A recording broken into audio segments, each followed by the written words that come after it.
everybody. Welcome to Financial Keys to a Head Start. I'm your host and creator, LeBron Stephen. And of course, for the namesake, I have the owner of HeadStart Coaching and Consulting LLC and branch manager here in Charlotte, North Carolina at Fifth Third Bank, Wesley Head.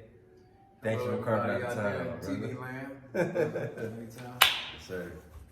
So I want to make this a quick prelude. We are your regular corporate guys. Financially, we've been self-taught.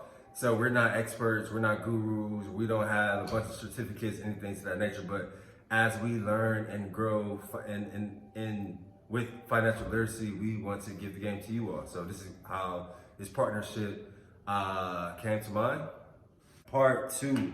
How to build a relationship with the bank. So this is all that I know. And this is why we're talking about this. What I've been told is that you need to have 10K or more in your savings, and at that point you have some kind of leverage to go in a bank and say, hey, ask for whatever kind of loan, $10,000 loan, 20, 30, whatever the case, whether it's a personal loan or a business loan. Is that the right number? Do you only need 5K? Do you need 10K? Because I know that banks want to see that you can save, essentially, and that you can pay money back. So usually they won't even mess with you if you don't have that much money in the bank. So is that true? What you are a branch manager at a bank, so I know you know what you all are looking for. So what number is that? What number should you have in your savings? What kind of credit should you have before you even have the confidence to walk in a bank and ask for a loan? So, to answer your question, that is a myth. That's not true. Not true. I wasn't sure. That's why I like. That's No. why I brought it up. I wasn't sure. Okay, so I No, wasn't sure. that. No. Okay. As far as just building a relationship, you wanna deepen your relationship with them. So what that means is you might have a checking account somewhere. And because everybody has, most people have several banks. Right. And they may have a primary bank, and it's cool to have different institutions because everywhere is different. The thing is, no one bank is great. Gonna do just everything, right? You gotta go here. They can do everything, but everybody's got their strengths. Yeah. But it's not like a number all right, I got 10 bands, now they go rock with me. Because anything, they go look at credit. Any type of lending, I don't care how much money you got. You can have $1 million in your savings, they still gonna run your If credit. you don't have any credit, it's just underwriting. A lot of it is just black and white. You either fall in this ratio, or and if it's teetering, that's when the relationship come in, when they might say, hey, we go take an account his relationship he has with us.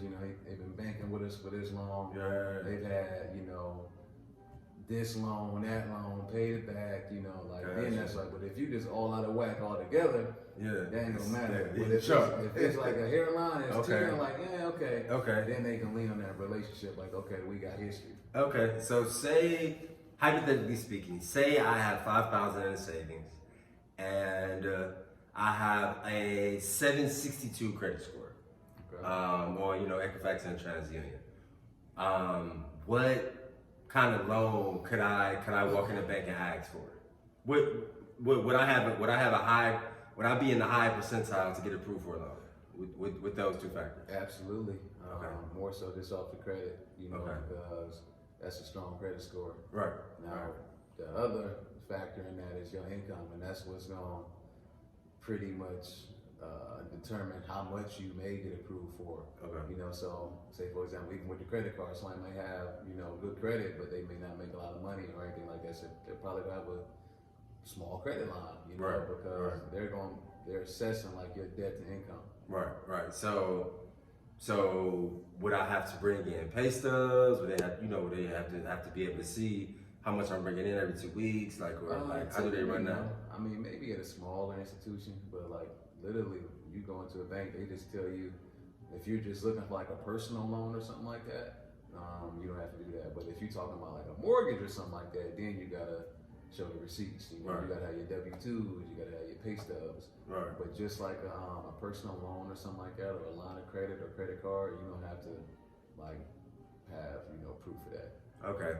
Okay, so hypothetically speaking, 2022, on my vision board, I want to launch Athletica X, athleisure brand.